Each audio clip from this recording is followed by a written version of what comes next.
Jujutsu Kaisen officially has 4 chapters left to wrap everything up. Just in case you have the memory of a goldfish or just straight up can't read, I will quickly recap the key events of the last chapter. Basically, Nobara is back and as badass as ever, Yuji is still a badass, and that freaky gremlin Sukuna is officially cooked. Like, properly cooked. Despite Sukuna genuinely tweaking out though, he is technically still standing. Also, Yuji's entire goal here is to tear Sukuna away from Megumi instead of outright killing him while in Megumi's body. So with only 4 chapters left, the question of Sukuna and Megumi's fate still needs to be properly concluded. Not to mention that we also need to wrap up the rest of Jujutsu Kaisen in that time too. And yes, believe it or not, there is more to Jujutsu Kaisen than just Sukuna. So by using a mix of my nerdiest skills and some of my previous theories, I have managed to deduce exactly what will happen in these final 4 chapters. And I've gotta say, I think most of the slightly crazy predictions I'm gonna make in this video genuinely have a really good chance of happening. You'll see why later on in the video, but a lot of recent events and foreshadowing suggest that this is the most likely way for Jujutsu Kaisen to end. And actually, I think it's pretty good. With that being said, let's just jump right into the theory, starting off with the fate of Yuji and Sukuna. Oh, but very quickly, if this video gets the impossible goal of 3,000 likes, I'll eat a shoe live on stream. Okay, let's go. Now, as I said before, Yuji's goal here is to tear Sukuna away from Megumi. Nobara's resonance gave Yuji the perfect opening to finally achieve this goal by preventing Sukuna from expanding Malevolent Shrine and also breaking his Hollow Wicker Basket. With Hollow Wicker Basket down, Yuji's domain sure hit of Soul Dismantles did some serious damage before Yuji ripped Sukuna a completely new asshole with a killer Black Flash finisher. And then the chapter ended. Unlike every other time we thought Sukuna was finished though, I can say with absolute certainty that this time it is actually over. Now in chapter 263, Gege made a very deliberate point of showing us what will happen when the connection between Sukuna and Megumi is heavily damaged by making Sukuna throw up his fingers. With the connection now likely being totally destroyed by Yuji's sure hit, I think it's a very safe bet to assume that Sukuna will throw up all of the fingers and be totally torn away from Megumi. And given that Yuji gave Sukuna a chance to move back into his body, I think it's pretty clear to see exactly what Yuji has got planned for those fingers. He is going to eat them. I mean, after all, the initial goal of Jujutsu Kaisen was to completely erase Sukuna from the world and break this cycle of curses. With the fingers themselves being indestructible, there was only ever one way to completely kill Sukuna, and that was by feeding the fingers to a vessel like Yuji and then executing the vessel. Considering this was the goal from day one, and considering that Yuji wants Sukuna gone, I don't think he will hesitate in eating Sukuna's fingers and becoming his vessel once again. I mean, after all, this was pretty much foreshadowed way back when Yuji said he would eat anything if it meant killing Sukuna. Before diving into the incredibly tragic execution of Yuji Itadori and the joyful execution of Ryoma and Sukuna though, there is one major problem that still needs to be resolved. And that problem is how will Megumi return to his normal body since Sukuna transformed it into a auraless version of forearms? Now, many people have actually asked me this question before, so I thought I should briefly address it because the answer is actually very simple. When Brian, aka Wee, describes the soul swap training, he calls the body a box and the soul is the contents of that box. He can basically switch the contents of the boxes, aka the souls, without needing to actually open the box. If this metaphorical box was opened with a different soul inside it, then the box/body will change its shape to match the soul inhabiting it. And just like how Wee does, I believe Sukuna actually saved his Heian form transformation by not opening this box, and then following Gojo's brutal beatdown, he allowed the body to match the shape of the soul. So by this logic, Megumi's body should just resume the shape of his soul once Sukuna is fully gone. Unnecessarily long story short, Megumi can return to his own body. Anyway, moving back to the main theory about Yuji and that freak with the forearms. I can't really remember his name, it's like Suki something. The idea is the original goal of killing Sukuna via Yuji Itadori's execution is likely going to be how we end things off. Now, I think when Yuji eats the fingers, he is not very likely to lose control since his body has appropriately adapted following the minor setback in Shibuya.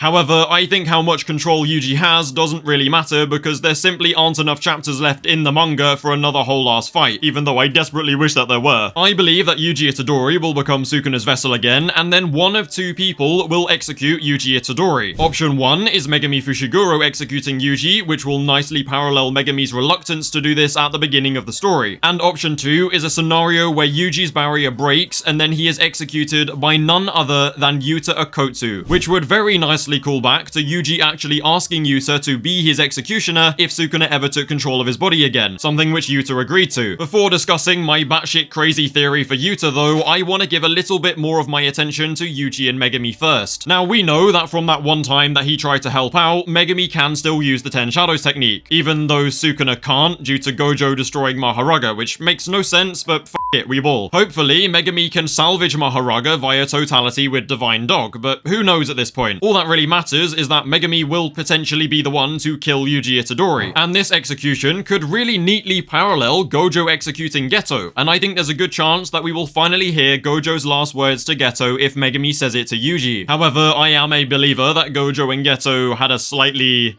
more intimate connection than that of Yuji and Megumi's, so maybe not. Before I move on to speak about Yuta and the method of execution used though, I just wanted to quickly brighten the mood a bit by proposing a counter theory where Yuji actually doesn't get executed. Now that Yuji has come to the realization that there is more to life than just being a cog with a purpose, he may actually find a way to live happily ever after just being Sukuna's vessel. I mean, it's not like Sukuna could ever really take control of his body again, so it would just mean Yuji has to try and enjoy life with that asshole tormenting him. But I gotta say, death is simply not satisfying enough of a punishment for Sukuna. I want him to be trapped and bored as shit inside of that brat's body for a long ass time. God knows he deserves it. I mean, hell, maybe Yuji now has enough strength as a vessel to completely shut out Sukuna's incessant yap. As much as I think Yuji's execution is more likely than this though, we really shouldn't rule this one out as a possibility. Moving back to the execution idea though, it's finally time to discuss my theory involving Yuta and the world-cutting slash. Now, I will briefly explain why I think Yuta could have easily returned to his body in a moment, but for the sake of entertainment, I want you to momentarily assume that he survived and is back to his same old Yuta Okotsu. The chain of events are very simple. I think Yuji will eat the fingers and become Sukuna's vessel, his domain will collapse, and then Yuta Okotsu will be waiting on the other side to kill him. Now, in this scenario involving Yuta, I think it's more likely that Sukuna actually does take over Yuji temporarily, since Yuta only agreed to kill Yuji if Sukuna regained control. I also think Sukuna being a threat again better justifies my theory for how Yuta will actually kill him. I think Yuji's domain will collapse, and Yuji/Sukuna will get the instant Gojo treatment from a Yuta world-cutting slash. And there are lots of reasons why I see this happening. For example, Yuta is literally known for keeping his promises, so by executing Yuji-kuna, he will make good on his word to Yuji. Gojo's successor killing Sukuna the same way that Sukuna killed Gojo would also be a very neat little parallel. However, my main reason for thinking this all stems from the recent reveal of how Yuta's copy technique actually works. We know that Yuta copied Shrine by eating Yuji's finger, and we also know that if Yuji heals his finger, then Yuta will lose Shrine. And this revelation got me thinking, if Yuta is dead, or at least out of commission, then why hasn't Yuji healed back the finger? I mean, he literally saw Yuta fall flat on his face in Gojo's body. Now, I know it's probably just because there's no point expending any cursed energy on a mere finger, but I can't help but wonder if Gege drew attention to this and explained Yuta's copy this way to foreshadow the return of Yuta's Shrine. I think him instantly bisecting Sukuna with a newly learnt world-cutting slash would be a great way of ending Sukuna's story. Also, Yuta has seen the world-cutting slash in action twice now, once very close up, meaning that he could have analysed it and potentially replicated it. Because after all, analysis and replication is the main skill of the prodigy of the modern era Yuta Okotsu. As for how Yuta can return to his main body, I have 3 theories which I'm gonna speed run through since Yuta is not the main focus of this video, and I really want to move on to the juiciest part of the theory. Also, just a quick reminder that Yuta was last seen still conscious and his 5-minute timer is still running. He only collapsed because the body swap technique actually burnt out following domain expansion. So, option 1, the curse technique naturally recovered before the 5-minute timer ran out and we brought him back to HQ so he can swap back into his normal body. And I say this because we know from Sendai Colony that his curse technique actually recovers abnormally fast. Option 2 is the exact same scenario, but instead of his curse technique recovering naturally, he actually figures out how to heal a burnt out curse technique from analysing how Gojo did it, again playing on his strength of analysis and replication. And this could also potentially reset the 5-minute timer on copy, and it would be a very nice parallel to Gojo again. And for option 3, he will either work out what Kenjaku's trick is, or Wee opens the box and allows Gojo's body to take the shape of Yuta's soul. But to be honest, I don't really think that's very likely, and I'm not sure I'm a huge fan. The point is that Yuta still being conscious and Shoko stitching up his original body means that surviving and going back to his normal body is almost definitely going to happen. I really don't know why people think he got off-screened. Like, it's very unlikely and pretty much obvious that he's gonna survive. Anyway, let's move on to the incredibly juicy ending to this Jujutsu Kaisen theory. theory where I have pretty much predicted the entire conclusion to Jujutsu Kaisen as a whole. Potentially. I mean, it hasn't happened yet, so I can't say that it will definitely go like this, but just shut up and listen to the theory, okay? Right then, as I said in the intro, there is more to Jujutsu Kaisen's story than just Sukuna. Yeah, I know, some of you are gonna find that hard to believe, but it just is what it is. There is still the matter of the merger and cursed energy as a whole, which needs wrapping up in the next 4 chapters, assuming that there won't be a sequel called Jujutsu Kaisen Part 2, The Kaisening. Despite popular belief, no, the merger does not have to happen, and it was never definitively set up to be a big final boss for them to all fight. And this is proven by the fact that there is only 4 chapters left. My current theory for the merger is actually the exact same as it was in my last Jujutsu Kaisen merger theory, which was titled Gojo predicted Jujutsu Kaisen's ending. I'm obviously not going to re-explain the entire theory, because that would take forever and no one's got time for that, but I think it is probably my best theory to date, and it is also looking like it's coming true. So be sure to go watch it before Jujutsu Kaisen ends. I'll leave a link in the description. The general idea, though, is that Megumi will use the merger to remove cursed energy from the world, or at least prevent it from pooling into curses. There is much more to this theory than that, but this is the key point. And this solution not only kills 2 birds with 1 stone, but it's also the only way that I see these plot points all getting resolved in the short time we have left. Now, assuming that you watched that video, you hopefully remember that I gave you a list of predictions and events to look out for which would indicate if the theory is coming true or not. And these predictions/events were as follows: a character throwing up, a Jujutsu High student crying of happiness, and the return of a character believed to be dead. Well, in chapter 263, Sukuna threw up his fingers, so that's 1 box checked. In 266, Yuji cries out of happiness of seeing Megumi and does the same in 267 after seeing resonance, so that's another box checked. And that very same resonance only happened because Nobara Kugisaki returned, so that's the final box checked. Yeah, all I'm gonna say is that it's looking good, so make sure to watch that video so you can all sit there and think, ha, I knew what was gonna happen. And best believe I will, I was the one who made the bloody theory. Anyway, that does it for my predictions about how Jujutsu Kaisen will end. As always, don't forget to like and subscribe, feel free to join the Discord and follow me on Twitter, links below. Anyway, thank you guys for watching what could potentially be my last ever Jujutsu Kaisen theory video. I'll catch you guys in a bit.